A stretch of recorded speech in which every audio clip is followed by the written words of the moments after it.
Bismillahirrahmanirrahim. Assalamu alaikum. I am Mrs. Rubina Amir, SS Mathematics. Welcome to DPS online classes. Students, today we will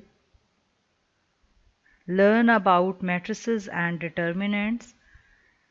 आप लोग already जो इस हवाले से पढ़ चुके हैं वो ट्रांसपोज ऑफ अ मैट्रिक्स है, singular and non singular matrices, adjoint and inverse of matrix, and you also learn properties of determinants. Today the content we will learn or the topic is Hermitian and skew Hermitian matrices, elementary row and column operation on matrix, and we will do exercise 3.4 question number 6 till 10.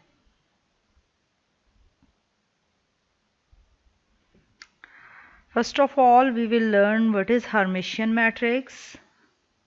Hermitian matrix क्या है? A square matrix with complex entries is called Hermitian if transpose of conjugate of A is equal to A, then A is called Hermitian matrix. अगर आपके पास एक square matrix है और आप उसका conjugate लें और कॉन्जुगेट लेके उस मैट्रिक्स का ट्रांसपोज लें, अगर रिजल्टेंट मैट्रिक्स आपके पास इक्वल टू ए है तो फिर हम कह सकते हैं कि हमारा जो ए मैट्रिक्स है वो हर्मिशियन मैट्रिक्स है। हर्मिशियन मैट्रिक्स में चूँकि कॉम्प्लेक्स एंट्रीज होती हैं, इसलिए हम जब कॉन्जुगेट लेते हैं तो जो कॉम्प्लेक्स नंबर्स हैं उनके इमेजरी पार्ट्स के साइन चेंज हो जाते हैं।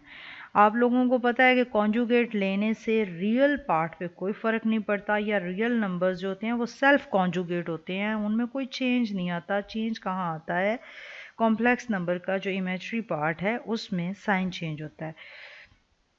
जैसे अब आप इसमें चेक करें, ये जो हमारे पास मैट्रिक्स ए है, इस मैट्रिक्स के अंदर जो कॉम्प्लेक्स नंबर्स हैं 1 माइनस अयोटा, ये चेंज हो गया 1 प्लस अयोटा में, और जो 1 प्लस अयोटा था वो चेंज हो गया 1 माइनस अयोटा में। While 1 and 2 are the real numbers, there is no change. जब हम इसका ट्रांसपोज लेंगे तो हमारे पास जो रिजल्टेंट मैट्रिक्स है that is A. So we can say that A is a Hermitian matrix.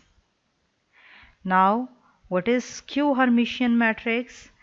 Skew Hermitian matrix भी एक स्क्वायर मैट्रिक्स होता है, और एक ऐसा square matrix with complex entries जब हम उस मैट्रिक्स के कॉन्जुगेट का ट्रांसपोज लेते हैं तो वो इक्वल आता है minus time that matrix. Let example, हमारे पास ये ए है matrix, a square matrix of order 2।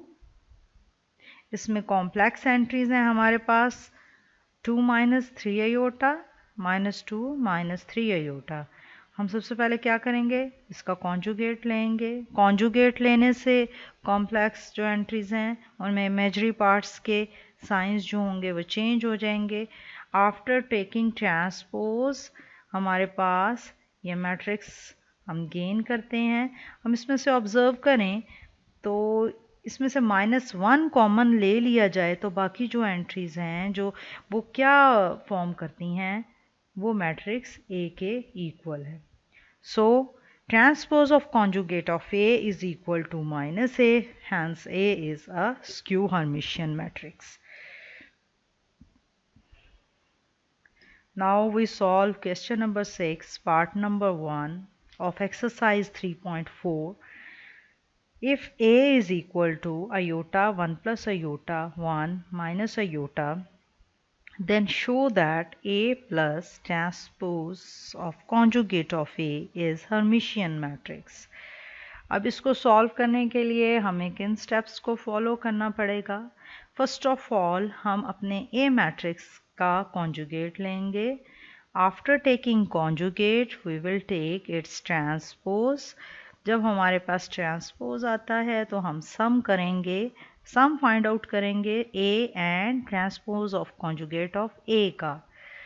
ये हमारे इनिशियल स्टेप्स हैं। ये जैसे ए है हमारे पास मैट्रिक्स है, हमने इसका कॉन्जुगेट लिया, कॉम्प्लेक्स एंट्रीज में साइन चेंज हो गए, देन हमने इसका ट्रांसपोज लिया, फिर इनको ट्रांसपोज लेने के बाद हमने इन मैट्रिसेस को ऐड किया।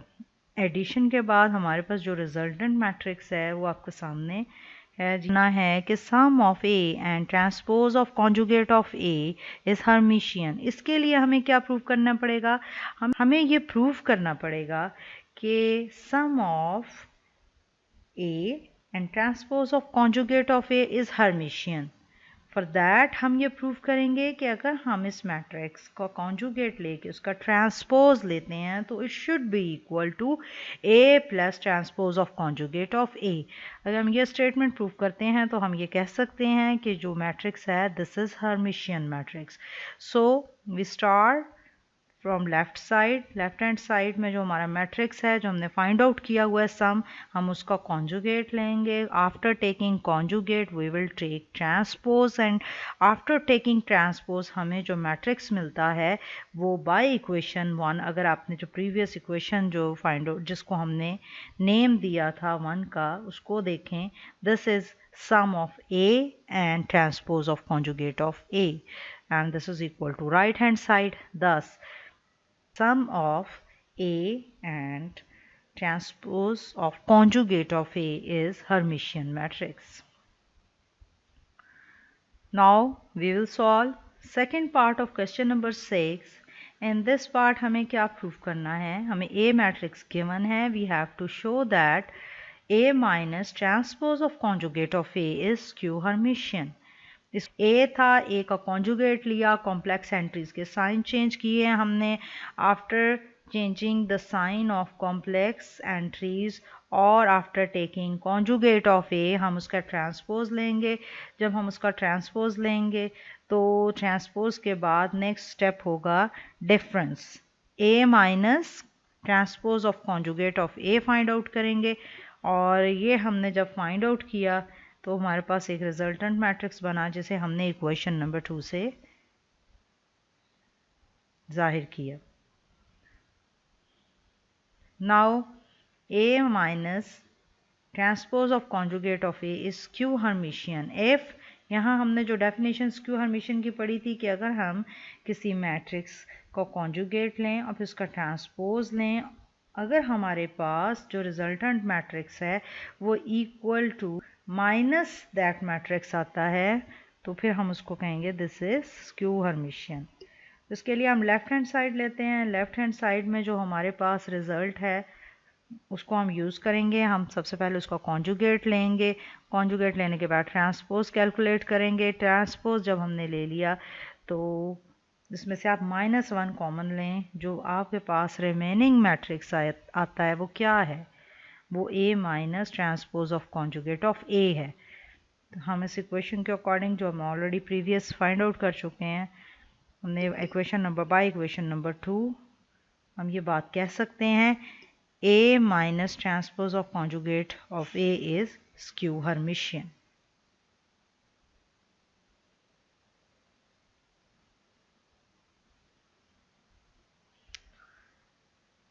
क्वेश्चन नंबर 8 हमारे पास है A मैट्रिक्स और हमें फाइंड आउट करना है A into transpose of conjugate of A। अब हमारे पास जो A मैट्रिक्स है, सबसे पहले हम इस मैट्रिक्स का कॉन्जुगेट कैलकुलेट करेंगे। कॉन्जुगेट कैलकुलेट करने के बाद हमने इस मैट्रिक्स का ट्रांसपोज लेना है। कॉन्जुगेट में क्या होगा? जो कॉम्प्लेक्स एंट्रीज हैं उनका आपने साइन चेंज कर देना है। जैसे A कॉन्जुगेट में अयोटा को कॉलम में A कॉन्जुगेट में जो अयोटा है वो चेंज हो जाएगा माइनस अयोटा में, और फिर जब ट्रांसपोज लेंगे जब हम इसका तो फिर वो एक रो मैट्रिक्स बन जाएगा। Then we have to multiply A by multiplying हम ये गेन करेंगे। इसमें एक जो रिज़ल्ट यूज़ होगा वो होगा जब हम एयोटा को एयोटा से मल्टीप्लाई करते हैं। This is aorta square. Aorta square की वैल्यू -1 है, हम वो वैल्यू यूज़ करेंगे और सिंप्लीफाइड फॉर्म में लिख देंगे। Now we will do question number 9। Question number 9 में find the inverse of following matrix. Also find its inverse by using row and column operations. हम लोगों ने ये हमारे पास मैट्रिक्स गिवन है, हमने इसका 3 मेथड्स के साथ कैलकुलेट करना है इन्वर्स। पहले हम कोफैक्टर्स फाइंड आउट करके एडजॉइंट फाइंड आउट करेंगे, हम इसका इन्वर्स कैलकुलेट करेंगे। सेकंड में हम रो एलिमेंट्री ऑपरेशंस यूज़ करेंगे और इसका इन्वर्स कैलकुलेट करेंगे। थर्ड मेथड में हमने कॉलम ऑपरेशंस यूज़ करने हैं और इस मैट्रिक्स का इन्वर्स कैलकुलेट करना है। First of all cofactor methods हम ऑलरेडी एक्सरसाइज 3.3 में मैट्रिक्स का इन्वर्स फाइंड आउट करना सीख चुके हैं बाय यूजिंग कोफैक्टर्स। कोफैक्टर्स क्या होते हैं, आप अपने इस कॉन्सेप्ट को रिकॉल करें। कोफैक्टर्स क्या हैं? कोफैक्टर ऑफ एन एलिमेंट क्या चीज़ होता है? जैसे A11 एक कोफैक्टर है। किस एलिमेंट का है? फर्स्ट रो की फर्स्ट एंट्री का ये कोफैक्टर है, यानी स्मॉल a11 का कोफैक्टर कैपिटल A11 है। कैसे फाइंड आउट किया जाता है? जो सबस्क्रिप्ट नोटेशन में नंबर्स नज़र आ रहे हैं, हम -1 to the power sum of that number लेते हैं। जैसे माइनस यहाँ 1 है, हम -1 की पावर में 1 + 1 लिखेंगे और ये जो डिटर्मिनेंट है ये माइनर ऑफ दैट एलिमेंट है। माइनर कैसे कैलकुलेट किया जाता है? जैसे हम फर्स्ट रो और फर्स्ट कॉलम की ये एंट्री है A11, ये फर्स्ट कॉलम और यहाँ से ये फर्स्ट रो में है। हम इस फर्स्ट कॉलम और फर्स्ट रो को अगर डिलीट कर दें तो रिमेनिंग जो मैट्रिक्स बनता है उसका डिटर्मिनेंट हमारे पास, जैसे -2 0 -2 एंड 2, ये हमारे पास जो है वो रिमेनिंग मैट्रिक्स बचता है by deleting first row and first column. तो इसका डिटर्मिनेंट जो होता है वो माइनर ऑफ दैट एलिमेंट होता है। बाकी डिटर्मिनेंट फाइंड आउट करने के लिए वही मेथड है, -2 विल बी मल्टीप्लाइड बाय 2, दरमियान में आप माइनस लगाएंगे और -2 मल्टीप्लाइड बाय 0 0 होगा। -1 टू द पावर 2, ये चूँकि पावर जब इवन होती है तो नेगेटिव साइन ख़त्म हो जाता है, 1 हो जाएगा ये। और जब पावर आपके पास ऑड होती है तो फिर ये आपको पता है कि हम इसमें -1 आंसर आएगा। सो यहाँ से आपके पास जो है वो आंसर क्या आया है? -4। Now we will calculate A12 in the same way. और उसके बाद हम कैलकुलेट करेंगे A13, then we will find out the determinant of a matrix. Determinant of matrix का जो फॉर्मूला है ये आप ऑलरेडी लर्न कर चुके हैं।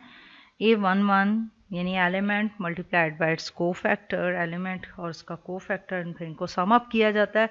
तो जो ये चीज़ें हैं हम सब कैलकुलेट कर चुके हैं। सो हमारे पास जो इसका आंसर होगा वो 8 है। हमने determinant of matrix at this stage इसलिए कैलकुलेट किया क्योंकि हमें पता है कि हमारे पास जिस मैट्रिक्स का डिटर्मिनेंट 0 हो जाए हम उसका इन्वर्स नहीं फाइंड आउट कर सकते।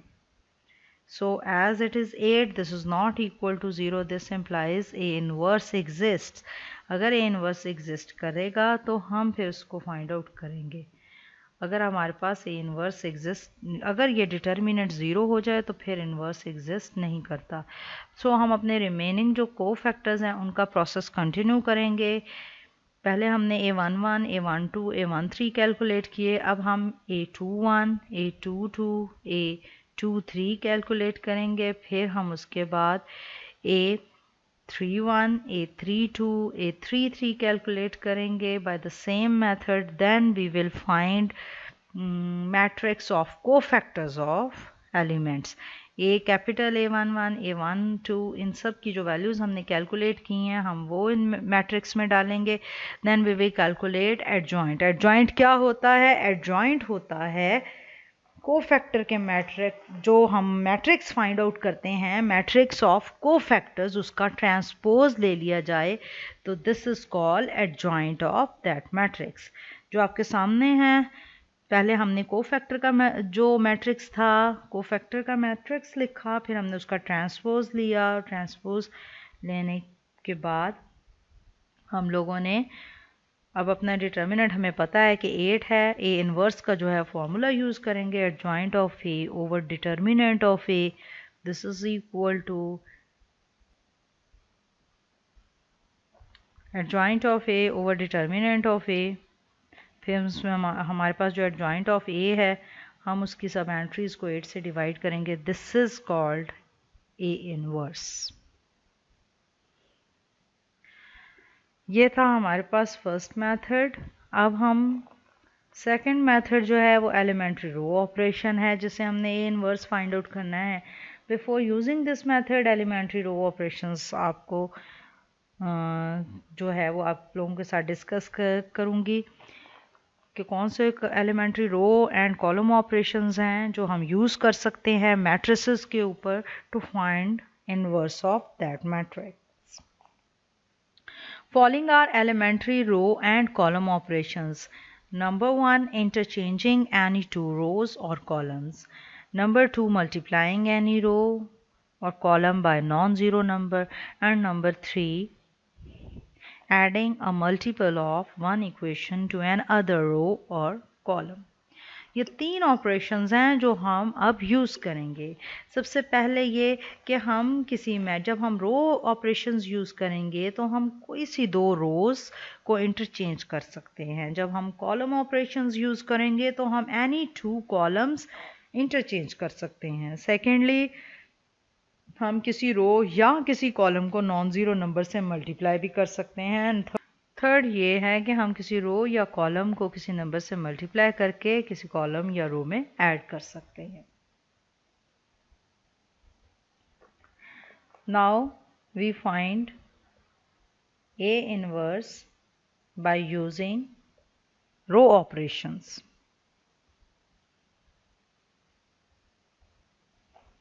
ए हमारे पास मैट्रिक्स है। इसका मेथड ये होगा कि हम मैट्रिक्स ए जिसका हमने इन्वर्स फाइंड आउट करना है, इस मैट्रिक्स के लेफ़्ट साइड पे हम अपेंड करेंगे एक identity matrix of the same order.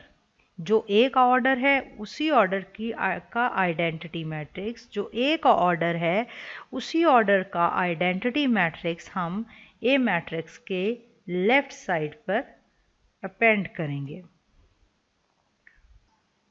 Procedure ये होगा कि हम जो ऑपरेशंस ए मैट्रिक्स पे लगाएंगे वही ऑपरेशंस, सेम ऑपरेशंस हम आइडेंटिटी मैट्रिक्स पे भी साथ साथ ऑपरेट करते जाएंगे।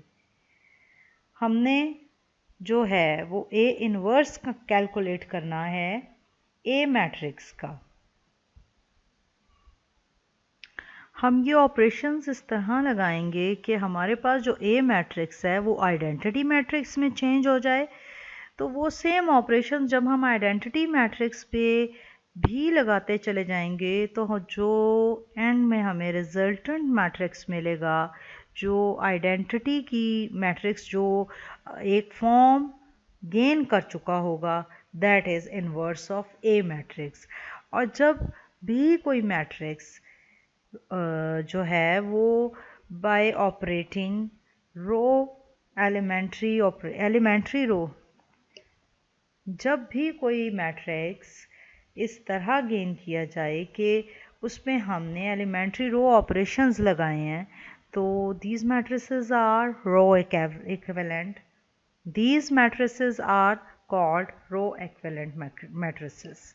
तो सबसे पहले जो ऑपरेशन है ए मैट्रिक्स पे हम क्योंकि हमारा पर्पस ये है कि हमने अपने ए मैट्रिक्स को आइडेंटिटी मैट्रिक्स में चेंज करना है। आपके पास जो इसकी फर्स्ट रो में जो फर्स्ट एंट्री है ये जो है वो ऑलरेडी 1 है। अगर ये 1 ना हो तो ऑटोमेटिकली आपने इसको 1 बनाना है। इसको 1 बनाएं और इस कॉलम में जितनी भी एंट्रीज हैं by operating different row operations आपने इन्हें ज़ीरो करना है। यहाँ पे आप ऑब्ज़र्व करें कि आपके पास फर्स्ट एलिमेंट 1 है, फर्स्ट एंट्री 1 है, हमने ज़ीरो ऑलरेडी यहाँ पे, अगर यहाँ ज़ीरो ना होता तो फिर हम यहाँ ज़ीरो बनाते। चूँकि आपके पास सेकंड रो की फर्स्ट एंट्री और आप कह सकते हैं कि इस कॉलम में चूँकि सेकंड आपके पास ज़ीरो है so leave it as it is, और -2 इसकी थर्ड है। हमने -2 को ज़ीरो बनाना है बाय यूजिंग रो ऑपरेशन। तो ये जो -2 है ये कैसे ज़ीरो हो सकता है? If you multiply r1 by 2 and then add r3 and 2r1, यानी कि आपने अगर अपनी इक्वेशन फर्स्ट जो आपके पास रो है, फर्स्ट रो जो है उसको अगर आप 2 से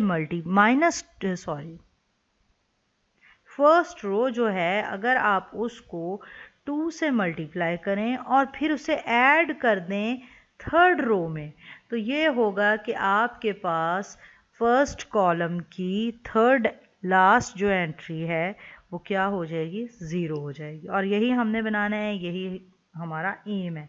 सो ये सारा प्रोसीजर इसी तरह, जैसे 1 को आप 2 से मल्टीप्लाई करें 2 होगा, 2 को -2 में ऐड करें तो 0 आ जाएगा। फिर आपने 2 को 2 से मल्टीप्लाई करना है, 2 मल्टीप्लाइड बाय 2 4 होगा। जब 4 -2 होगा तो आपके पास आंसर 2 आ जाएगा। इन द सेम वे -3 को आप 2 से मल्टीप्लाई करेंगे -6 आएगा, -6 + 2 क्या होगा? -4 हो जाएगा।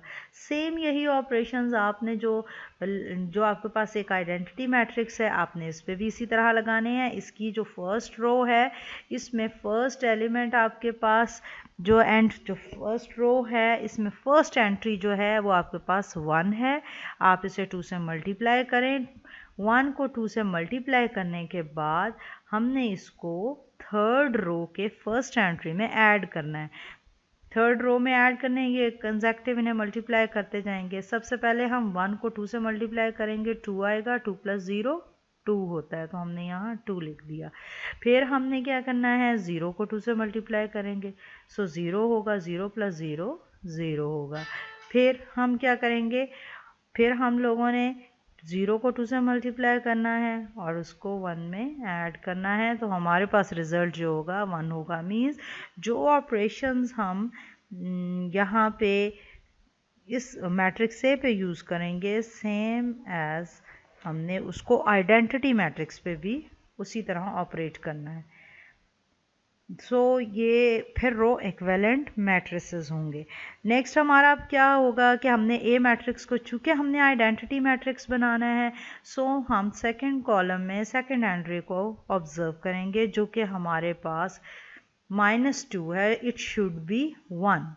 तो ये -2 है तो ये 1 कैसे हो सकता है? By taking -2 common from second row, और जो हमने ऑपरेशंस पढ़े हैं यू कैन से दैट कि आपने क्या करना है, आपने R2 यानी सेकंड रो को -1/2 से मल्टीप्लाई कर देना है। ये भी हमने एक ऑपरेशन पढ़ा कि हम किसी रो या कॉलम को किसी भी नंबर से मल्टीप्लाई कर सकते हैं, नॉन ज़ीरो नंबर से हम मल्टीप्लाई करेंगे। तो अगर हम अपनी सेकंड रो को -1/2 से मल्टीप्लाई करते हैं और यही ऑपरेशन हम थ्रू आउट करते चले जाएंगे, यानी कि ऑल्सो ऑन आइडेंटिटी मैट्रिक्स, तो हमारे पास जो रिजल्टेंट मैट्रिक्स होगा it will be equivalent to this one. ये मैट्रिसेस इक्विवेलेंट मैट्रिसेस होंगे। सो हमारे पास ये एंट्री भी 1 आ चुकी है। 1 होने के बाद हमारा नेक्स्ट पर्पस क्या होगा? 1 से नीचे 2 है, ये 0 होना चाहिए। 1 से ऊपर 2 है, ये भी 0 होना चाहिए, because we are going to make it identity matrix. तो इसके लिए इस कॉलम की रिमेनिंग जो एंट्रीज हैं वो 0 होनी चाहिए। तो 0 करने के लिए हमने वही प्रोसीजर यूज़ करना है जो हम अपने फर्स्ट स्टेप में कर चुके हैं। सेकंड वाली रो में आपके पास जो है वो 1 है, तो आपने क्या करना है कि R1 को चेंज करने के लिए आप सेकंड रो को -2 से मल्टीप्लाई करें और उसको R1 में ऐड करें, या अब यूं कहें कि आप जो ऑपरेशंस यहाँ पे जो यूज़ करेंगे वो क्या होगा, R1 माइनस 2R2, 2 से R2 को मल्टीप्लाई करें, फिर R1 माइनस कर दें 2R2, और इन अदर वर्ड्स आप R2 को -2 से मल्टीप्लाई करें और R1 में ऐड करें। जिस रो में आपने चेंज करना हो आपने उस रो को पहले मेंशन करना होता है। इन द सेम वे आप क्या करेंगे, नेक्स्ट स्टेप क्या होगा कि हम लोगों ने थर्ड जो रो है इसकी लास्ट एंट्री में इट शुड बी 1। सो चूँकि ये -4 था तो आपने क्या करना है, ये चूँकि यहाँ पे इसमें क्या करना है, -1/4 से R3 को मल्टीप्लाई कर दें and we can get this equivalent matrix. Now we have to make entry -3, यानी फर्स्ट रो में जो थर्ड कॉलम की फर्स्ट एंट्री है हमने उसे ज़ीरो करना है, बिकॉज ये तो ऑलरेडी ज़ीरो है। सो इसको ज़ीरो करने के लिए वही प्रोसीजर यूज़ करेंगे, हम ऑपरेशंस लगाएंगे R1 + 3R3, तो इसमें जो है वो ये एंट्री ज़ीरो हो जाएगी। और जो ऑपरेशंस हम इस मैट्रिक्स पे लगाते रहे हैं, ए पे इसको आइडेंटिटी बनाया है, वो इसी तरह हम अपने आइडेंटिटी मैट्रिक्स पे भी ऑपरेट करते रहे तो हमें ये मैट्रिक्स जो है वो गेन हुआ। फाइनली यही मैट्रिक्स जो होगा, जो आइडेंटिटी की करंट फॉर्म है, वो अब हमारे पास इन्वर्स ऑफ ए है।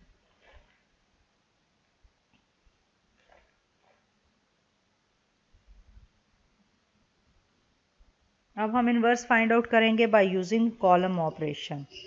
बाय यूजिंग कॉलम ऑपरेशन क्या होता है कि जिस ऑर्डर का हमारे पास मैट्रिक्स ए है, जैसा कि इस क्वेश्चन में हमारे पास मैट्रिक्स ए 3/3 का है, तो हम आइडेंटिटी मैट्रिक्स जो है वो इस मैट्रिक्स के नीचे अपेंड करेंगे by appending identity matrix of order 3 below matrix A. और अब हम जो ऑपरेशंस हमने रो के साथ मैंने भी एक्सप्लेन किए, वही प्रोसीजर हम कॉलम्स में भी करेंगे। इसमें यह होगा कि हम ऑपरेशंस, कॉलम ऑपरेशंस लगा के, जैसे फर्स्ट एंट्री हमारे पास 1 है, हम इस जो रो के रिमेनिंग नंबर्स हैं उन्हें हम 0 0 करेंगे कॉलम ऑपरेशंस के ज़रिए। जो प्रोसीजर हम ए मैट्रिक्स के लिए करेंगे वही ऑपरेशंस हमने आइडेंटिटी मैट्रिक्स पे भी हमने साथ साथ वो लगाते जाना है। और फाइनली ये होगा कि जो हमारे पास आइडेंटिटी मैट्रिक्स की फॉर्म आएगी वही हमारे पास ए इनवर्स होगा। यूजिंग कॉलम ऑपरेशन जो मैट्रिक्स हम गेन करते हैं वो सब कॉलम इक्विवेलेंट मैट्रिसेस होते हैं। सबसे पहले ये इसकी फर्स्ट एंट्री को आप देखें जो कि 1 है। अगर ये 1 ना होती तो हमने मैट्रिक्स में इसको खुद से 1 बनाना था। चूँकि ये ऑलरेडी 1 है तो अब ये होगा कि जिस रो में ये 1 मौजूद है उस रो की remaining entries should be 0 by using column operations. तो इसके लिए वही प्रोसीजर जो रो में हमने अडॉप्ट किया कि हम कॉलम नंबर 2 के अंदर हम इस 2 को ख़त्म करना चाहते हैं, इसे 0 हम कॉलम नंबर 2 में हम जो एंट्री है अपनी उसको 0 करना चाहते हैं। तो हम क्या प्रोसीजर यूज़ करेंगे, हमने कॉलम 2 जो है उसमें चेक करना है कि क्या नंबर है। चूँकि ये 2 है सो हम कॉलम 1 को 2 से मल्टीप्लाई करेंगे और C2 - 2C1 प्रोसीजर, हम C2 - 2C1 करेंगे, या हम यूं कह सकते हैं कि हम कॉलम नंबर 1 को -2 से मल्टीप्लाई करेंगे और फिर -2 से मल्टीप्लाई करने के बाद इस कॉलम की करस्पॉन्डिंग एंट्रीज को सेकंड कॉलम में ऐड करते जाएंगे। तो क्या होगा जब हम इसको -2 से मल्टीप्लाई करेंगे, तो ये होगा -2 + 2, हमारे पास जो आंसर होगा वो आएगा 0। फिर हमने 0 को मल्टीप्लाई करना है -2 से, 0 होगा।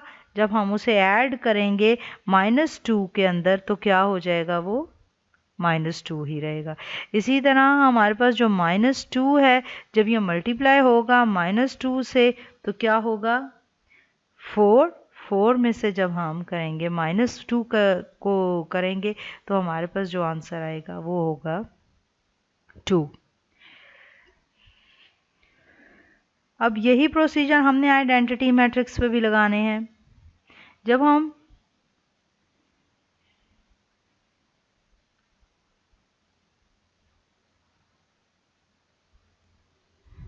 -2 को हम -2 से मल्टीप्लाई करेंगे तो हमारे पास आंसर आता है 4। 4 -2 क्या होगा, 4 -2 हमारे पास आंसर आएगा 2। अब जो प्रोसीजर हमने अपने ए मैट्रिक्स के साथ किया वही सारा प्रोसीजर हम आइडेंटिटी मैट्रिक्स पे करते हैं और हमें ये जो रिजल्ट्स हैं वो इसी तरह गेन होंगे। मींस कि हम आइडेंटिटी मैट्रिक्स में कॉलम 1 को -2 से मल्टीप्लाई करेंगे और कॉलम 2 की करस्पॉन्डिंग एंट्रीज में हम उन्हें ऐड करते जाएंगे, तो ये जो है एक कॉलम एक्विवेलेंट मैट्रिक्स हमें मिल जाएगा। फिर नेक्स्ट हमने -3 को 0 करना है, उसके लिए भी यही प्रोसेस होगा। यही प्रोसेस फिर हम आइडेंटिटी मैट्रिक्स, ये ऑपरेशन करने के बाद हमारा नेक्स्ट स्टेप ये होगा कि हम सेकंड कॉलम में -2 की जगह हमें क्या चाहिए है, 1। सो हम क्या करेंगे, इस कॉलम को -1/2 से मल्टीप्लाई करेंगे। -1/2 के साथ कॉलम 2 को मल्टीप्लिकेशन पे हमें ये रिज़ल्ट मिलेगा। ये हमारे कॉलम एक्विवेलेंट मैट्रिसेस हैं। देन नेक्स्ट ये होगा कि हम कॉलम 3 जो है उसमें से भी हमें -1/4 को मल्टीप्लाई करेंगे कॉलम 3 के साथ, तो that will be column equivalent. हमारा पर्पस वही है कि हम ए मैट्रिक्स को आइडेंटिटी मैट्रिक्स में कन्वर्ट करने के लिए ऑपरेशंस लगाते हैं। फाइनल जो हमारे पास आइडेंटिटी मैट्रिक्स की फॉर्म बनती है फिर वो हमारे पास ए का इन्वर्स है। तो फॉर दैट पर्पस ये फर्दर जो है वो हमारे पास ऑपरेशंस हैं। तो जो बिलो मैट्रिक्स है ये जो है इस ए नाउ आइडेंटिटी के नीचे जो मैट्रिक्स बन चुका है, this is called inverse of A. अब हम नेक्स्ट है, हमारे पास टॉपिक है echelon form of a matrix. What is echelon form of a matrix? An M cross N matrix A is called in row echelon form if in each successive non-zero row the number of 0 before leading entry is greater than the number of such zeros in preceding row। Second है, इन्हें मैं 1 by 1 आप लोगों के साथ discuss करूंगी। Every non-zero row in A precedes every zero row if any। Third है, the first non-zero entry or leading entry in each row is 1। So किसी भी मैट्रिक्स को हम कह सकते हैं कि वो एशेलॉन फॉर्म में है अगर उसमें ये सब कंडीशंस मौजूद हैं। सबसे पहली बात ये है कि एशेलॉन फॉर्म ऑफ अ मैट्रिक्स में हर सक्सेसिव रो जो होती है उसमें number of zeros before leading entry हमेशा पिछली रो से ज़्यादा होते हैं। फ़र्ज़ करें कि आपके पास मैट्रिक्स की फर्स्ट रो में 2 ज़ीरोज़ हैं, तो उसके बाद जो सेकंड रो है उसमें नंबर ऑफ ज़ीरो जो हैं वो 2 से ज़्यादा होने चाहिए। इसीलिए in each successive non zero row the number of zeros before the leading entry is greater than number of such zero in preceding row. Leading entry means किसी भी नॉन ज़ीरो रो में जो फर्स्ट नॉन ज़ीरो एंट्री होती है उसे, और आमतौर पे ये एशेलॉन फॉर्म में ये नॉन ज़ीरो एंट्री 1 ही होती है। सेकेंड में आपके पास है every non zero row in A precedes every zero row if any. आप फ़र्ज़ करें कि आपके पास एक 3 by 3 ऑर्डर का मैट्रिक्स है उस मैट्रिक्स की सेकेंड रो में आपके पास सब ज़ीरो हैं, जबकि थर्ड रो में उसके first two entries row wise first two entries zero हैं। तो आपने क्या करना है, जो सेकंड रो है आप उसको थर्ड नंबर पे यानी सेकंड और थर्ड रो को इंटरचेंज कर दें। सेकंड रो को आप नीचे ले आएँ, थर्ड रो को आप ऊपर ले जाएं। इससे क्या होगा कि आप के पास ये फॉर्म हो जाएगी कि हर अगली रो में नंबर ऑफ ज़ीरो, जो आपकी पहली कंडीशन है वो सेटिस्फाई हो जाएगी कि हर नेक्स्ट रो में नंबर ऑफ ज़ीरोज़ जो हैं वो आपकी प्रीसीडिंग रो से ज़्यादा ही होंगे। मींस कि अगर ऐसा ना हो तो आप इंटरचेंज कर सकते हैं और इंटरचेंज करेंगे उसको एशेलन फॉर्म में लिखने के लिए।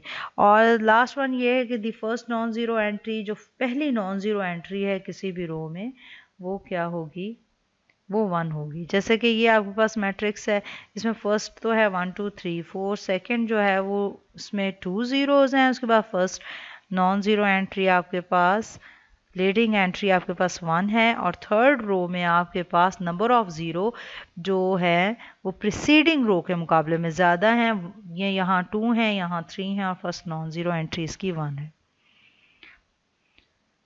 उसके बाद है हमारे पास reduced echelon form of a matrix. An m cross n matrix A is called reduced row echelon form if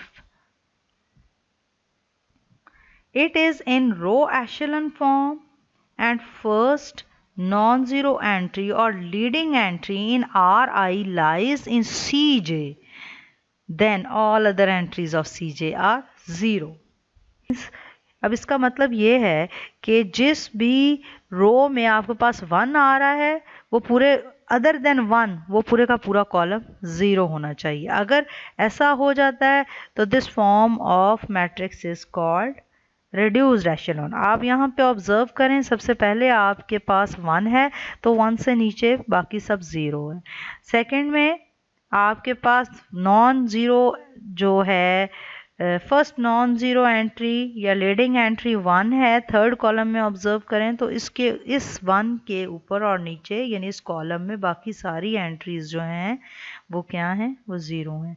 इसी तरह थर्ड जो रो है इसकी लास्ट में देखें, ये एंट्री जो फर्स्ट नॉन ज़ीरो एंट्री है, जो लीडिंग एंट्री है वो 1 है, तो इस कॉलम में remaining all entries are 0. So this is reduced echelon form.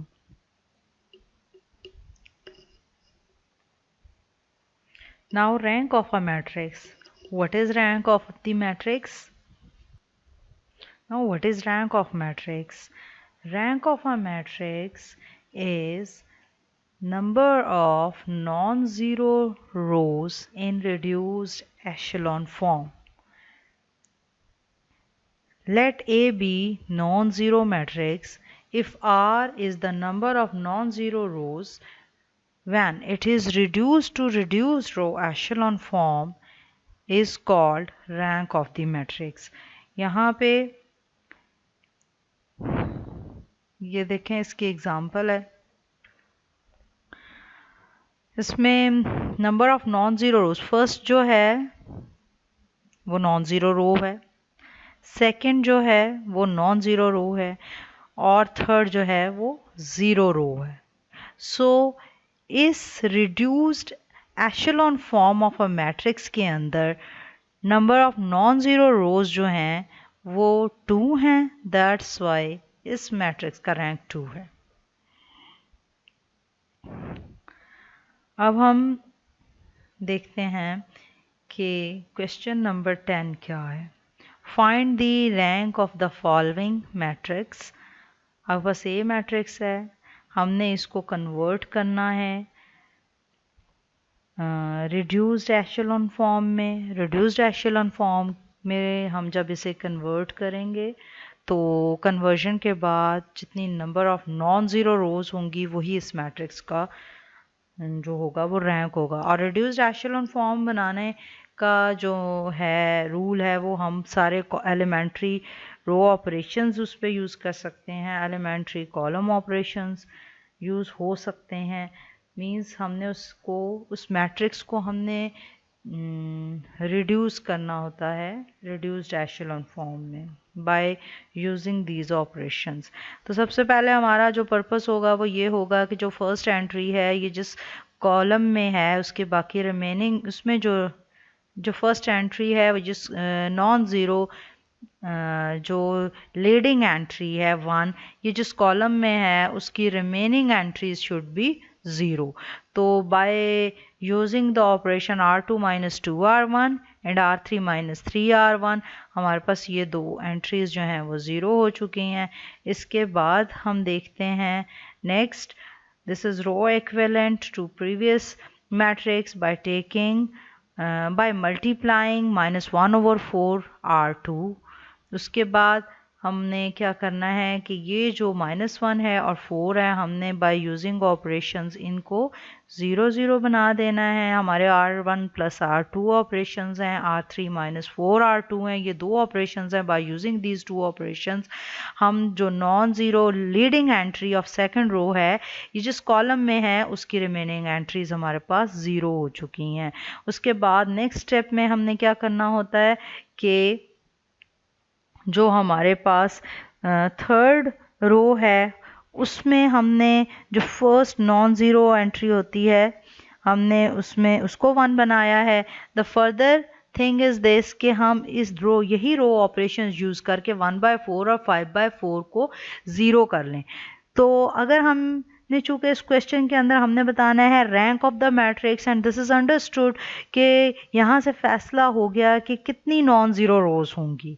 इसमें फर्स्ट जो है वो नॉन ज़ीरो रो है, सेकंड जो है वो नॉन ज़ीरो रो है, थर्ड जो है वो एक नॉन ज़ीरो रो है, क्योंकि 1 के बाद फर्दर ये टू ऑपरेशंस लगने के बाद ये टू एंट्रीज जो हैं वो 0 हो जाएंगी। तो हमारे पास number of non zero rows जो होंगी वो 3 ही होंगी। तो हैंस इसका रैंक जो होगा रैंक ऑफ मैट्रिक्स वो क्या होगा, वो 3 होगा। असाइनमेंट है हमारे पास,